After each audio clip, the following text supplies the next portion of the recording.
Hello बच्चों। आज ये हमारा साइंस का अगला क्लास है और आज की क्लास का हमारा टॉपिक है डाइजेस्टिव सिस्टम। हम जो भोजन करते हैं वो भोजन हमारे बॉडी के अंदर कैसे पचता है और किस तरह से ये प्रक्रिया कंप्लीट होती है, उसे हम डाइजेस्टिव सिस्टम कहते हैं। आज हम उसी के विषय में स्टडी करेंगे। हम अपने बॉडी में एनर्जी लाने के लिए भोजन करते हैं।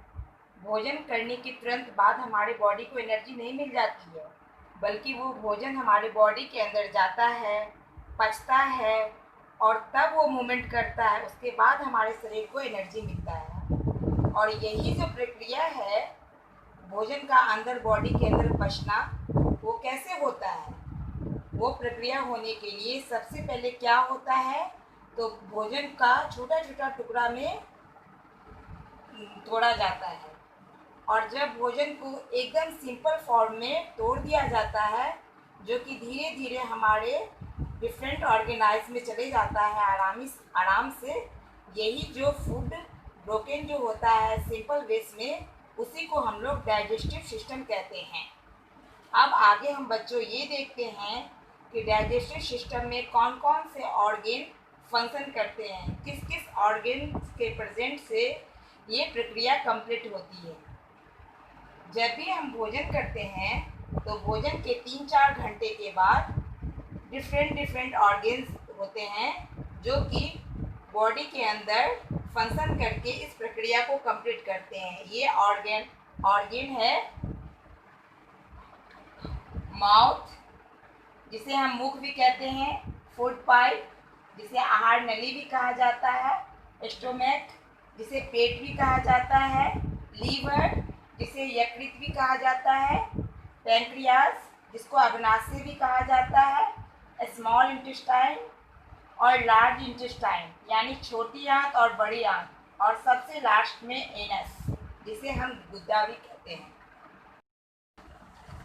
तो बच्चों आगे हम लोग बढ़ते हैं। डाइजेस्टिव सिस्टम का सबसे पहला ऑर्गेन है माउथ, यानी कि दांत में, मुख में भोजन सबसे पहले जाता है। वहाँ पर दांत जो होता है वो भोजन को ग्राइंड करता है और ग्राइंड करके भोजन को स्मॉल पीस में बांट देता है, जिससे कि भोजन जो है वो मुलायम हो जाता है। और हमारे मुख में पहले से ही सलावा को लार भी हम बोल सकते हैं, जो कि प्रेजेंट रहता है, जिसकी वजह से भोजन जो होता है वो मुलायम हो जाता है। और भोजन में जो स्टार्च प्रेजेंट रहता है वो स्टार्च को शुगर में परिवर्तित कर देता है, जिससे कि भोजन पचने में आसानी होता है। और इसके बाद मुख के बाद भोजन जो है वो आगे फूड पाइप में जाता है। हम यहाँ पे भोजन जो है वो माउथ के बाद कहाँ जाता है? हमारा दूसरा ऑर्गन क्या है? Food pipe. फूड पाइप में भोजन जाता है माउथ के बाद।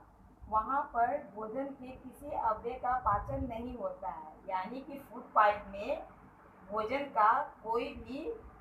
के पाचन का कोई भी सिस्टम नहीं होता है, कोई प्रक्रिया नहीं होती है। तो वहाँ से जो भोजन है वो सीधे कहाँ चला जाता है? स्टोमच में चला जाता है। फूड पाइप में भोजन का किसी भी तरह का अवयव नहीं होता है और ना ही कोई प्रक्रिया होती है, तो भोजन वहाँ से सीधे स्टोमच में चला जाता है। हमारा तीसरा ऑर्गन है stomach. Food is collected in bag like structure called stomach. यहाँ जैसे ही भोजन पहुँचता है तभी लीवर से एक वाइल डक्ट निकलता है और वे भोजन में आकर मिल जाता है। ये डक्ट जो होता है ये क्षारीय होता है और ये भोजन को अम्लीय से क्षारीय बना देता है। चौथा ऑर्गन है हमारा स्मॉल इंटेस्टाइन। यहाँ भोजन की पाचन की क्रिया जो होती है वो समाप्त हो जाती है और पचे हुए भोजन का जो अवशेषण होता है वो छोटी आंत की वो बाहर निकल जाती है। और इस आंत की दीवार में जो होता है वो एक आंतरिक रस होता है। वो आंतरिक रस जो इस दीवार से निकलता है, उस रस में निम्न प्रकार के एंजाइम्स होते हैं: पेप्सिन, माल्टेस, लैक्टेस और लाइपेस। ये चारों जो एंजाइम्स होते हैं वो एंजाइम्स क्षारीय होते हैं और इसी एंजाइम्स के माध्यम से जो भोजन होता है वो हमारे बॉडी में तेजी से पचता है और हमें एनर्जी प्रदान करता है। तो स्मॉल इंटेस्टाइन का यही फंक्शन है। इसके बाद जो भोजन होता है वो लार्ज इंटेस्टाइन में चला जाता है। पांचवा है हमारा लार्ज इंटेस्टाइन। जैसा कि मैंने आपको बताया कि स्मॉल इंटेस्टाइन में भोजन की पाचन क्रिया समाप्त हो जाती है। उसके बाद लार्ज इंटेस्टाइन में जो है वो भोजन का अपच भाग जाता है। वो अपच भोजन जो है वो जब बड़ी आंत में पहुंचता है तो वहाँ जो वायरस प्रेजेंट रहता है वो उसको मल में बदल देता है। वहाँ जो वायरस प्रेजेंट रहता है वो जो अपच भोजन वहाँ पहुँचता है बड़ी आंत में, वो उस मल को वो वायरस उस अपच भोजन को मल में परिवर्तित कर देता है। और पांचवा तो हो गया बच्चों लार्ज इंटेस्टाइन। और छठा है हमारा एनस। एनस जो भोजन जीवाणु के माध्यम से मल में बदल जाता है वे मल एनस के माध्यम से हमारे बॉडी से बाहर निकल जाता है। कुछ बातें बच्चों याद करने लायक है। जब पचा हुआ भोजन यानी कि डाइजेस्ट किया हुआ भोजन ब्लड में पहुंचता है तो उसे हम क्या कहते हैं? अवशोषण कहते हैं। जब डाइजेस्ट किया हुआ भोजन ब्लड में पहुंचता है तो उसे हम अवशोषण कहते हैं। और ये अवशोषण जो है वो कैसे होता है? स्मॉल इंटेस्टाइन में एक रचना होता है जिसको हम झिल्ली कहते हैं, अधरग कहते हैं।